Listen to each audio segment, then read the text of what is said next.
landasan yang dibangun oleh pendahulu-pendahulu sebelum saya. Kita harus akui itu. Nggak mungkin kita membangun dalam 5 tahun, dalam 10 tahun. Tidak ada negara yang dibangun dalam 10 tahun. Tapi apa yang dilahirkan oleh presiden-presiden kita, dan tidak hanya presiden, membangun bangsa itu tidak hanya 1-2 orang. Jadi saudara-saudara, apa yang saya ingin sampaikan? Saya ingin sampaikan bahwa kita sebagai punawirawan dari segi kedinasan, benar kita sudah menyerahkan kepada generasi selanjutnya. Tapi sebagai patriot, sebagai warga negara, kalau kita masih punya kemampuan, kalau kita masih punya semangat, kalau kita masih punya sesuatu yang bisa kita sumbangkan kepada negara dan bangsa, ya kita harus menyumbang apa yang kita bisa sumbangkan. Karena itu saudara-saudara, kita hargai semua sikap, semua pendapat, tapi tentunya kita harus belajar dari sejarah. Kita harus lihat kenyataan yang sedang berlaku, bahwa di dunia ini sekarang ya, hanya yang kuat yang survive. Ini fakta dan kenyataan. Negara-negara yang tidak kuat punah. Kenapa dia punah? Dia tidak mampu bertahan. Kenapa dia tidak mampu bertahan? Karena dia tidak bisa mengamankan sumber-sumber kekayaan dia sendiri. Kalau suatu bangsa tidak bisa menguasai sumber kekayaan sendiri, bangsa itu miskin.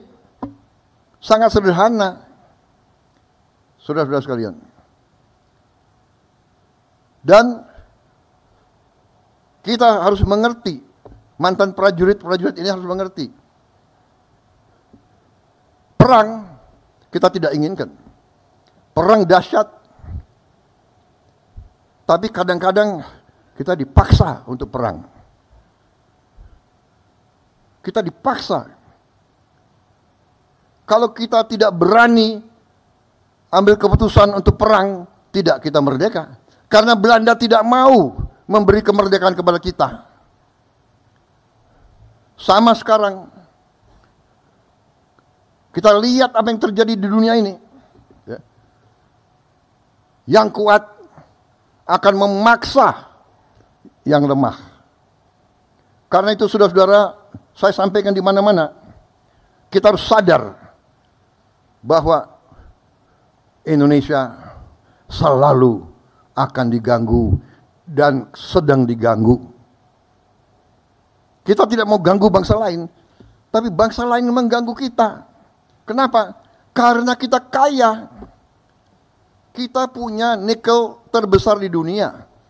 Kita punya boksit ke-6 terbesar di dunia. Kelapa sawit kita terbesar di dunia.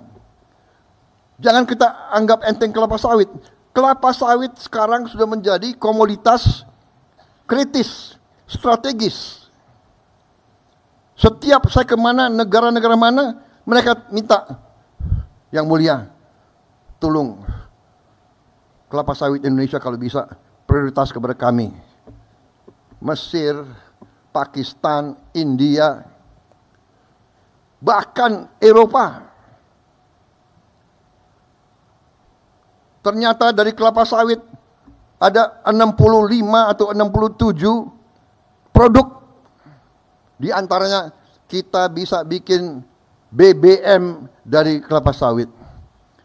Negara kita sesungguhnya tidak perlu import BBM sama sekali dari manapun.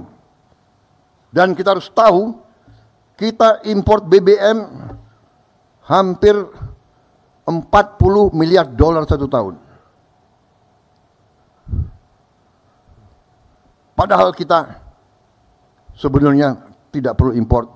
Dan saya dalam pemerintahan yang saya pimpin, saya bertekad bahwa Indonesia dalam 5 tahun akan datang harus swasembada BBM, harus swasembada energi.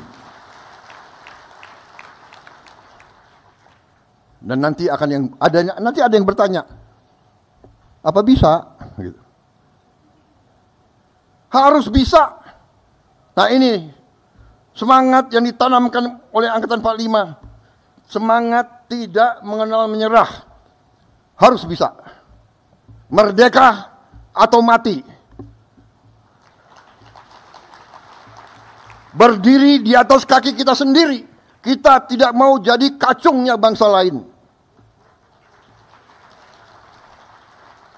Kalau yang mau silakan, saya tidak mau.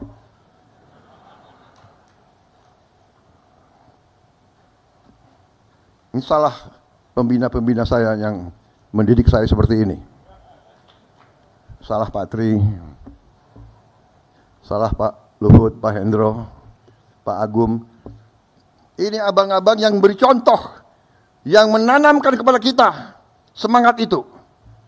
Jadi kalau Prabowo sekarang seperti ini, jangan salahkan Prabowo, salahkan Pak Tri, Pak Hendro, Pak Luhut, Pak Wiranto. Iya kan? Loh ini bapak-bapak didik saya seperti ini, ya apa boleh buat. Saya tidak mau tunduk kepada bangsa manapun.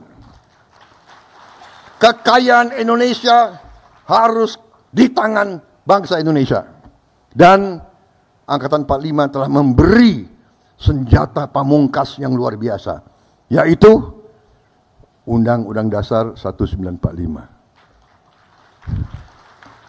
Perlu saya tayangkan pasalnya? Baik, saya kira waktu sudah habis.